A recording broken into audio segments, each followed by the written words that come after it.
సిద్దిపేట జిల్లా చిన్నకూడూరు మండలం అల్లీపూర్ గ్రామంలో గ్రామ మాజీ సర్పంచ్ బొడిగి అనసూయ ప్రథమ వర్ధంతి కార్యక్రమం ఘనంగా నిర్వహించారు. ఈ కార్యక్రమానికి మాజీ మంత్రి ఎమ్మెల్యే హరీష్ రావు హాజరయ్యారు. ఈ సందర్భంగా అనసూయ జ్ఞాపకార్థం ఆమె కుమారుడు గ్రామానికి వైకుంఠ రథం ఫ్రీజర్ ను హరీష్ రావు సమక్షంలో గ్రామ పంచాయతీకి అందజేశారు. అనంతరం హరీష్ రావు మాట్లాడుతూ అనసూయమ్మ మన మధ్యలో లేకపోయినా ఆమె చేసిన సేవలు మంచి పనులు గ్రామ ప్రజల హృదయాల్లో చిరస్థాయిగా నిలిచిపోతాయని అన్నారు. ఆమె జ్ఞాపకార్థం వారి కుమారులు వైకుంఠ రథం ఫ్రీజర్ అందించడం అభినందనీయమైన కార్యక్రమమని పేర్కొన్నారు. డబ్బులు సంపాదనలు పదవులు శాశ్వతం కావని మనం చేసే మంచి పనులు ఎప్పటికీ నిలిచిపోతాయని చెప్పారు. అల్లీపూర్ గ్రామాన్ని అభివృద్ధిలో ఆదర్శంగా నిలిపామని గుర్తు చేశారు. గ్రామంలో అన్ని కమ్యూనిటీ హాల్స్ నిర్మాణం పూర్తి చేశామని రోడ్లు కూడా దాదాపు పూర్తి చేసుకున్నామని తెలిపారు. ఇంకా గ్రామాన్ని మరింత అభివృద్ధి చేసుకుందామని హరీష్ రావు పిలుపునిచ్చారు.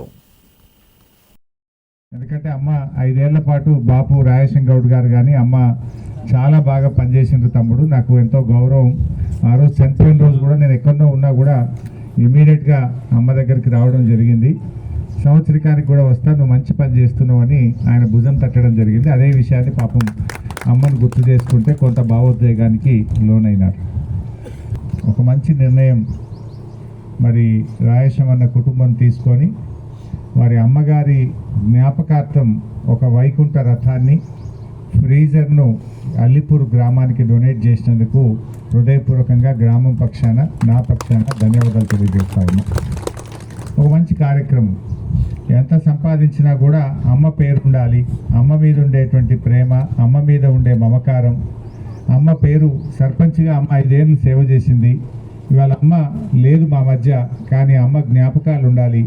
అమ్మ పేరు ఈ గ్రామంలో చిరస్థాయిలు ఉండాలని అమ్మ మీద ఉండే ప్రేమతో తమ్ముడు శ్రీనివాస్ గౌడ్ ఒక మంచి నిర్ణయం తీసుకున్నందుకు నేను మనస్ఫూర్తిగా ఆ కుటుంబాన్ని అభినందిస్తా ఉన్నా.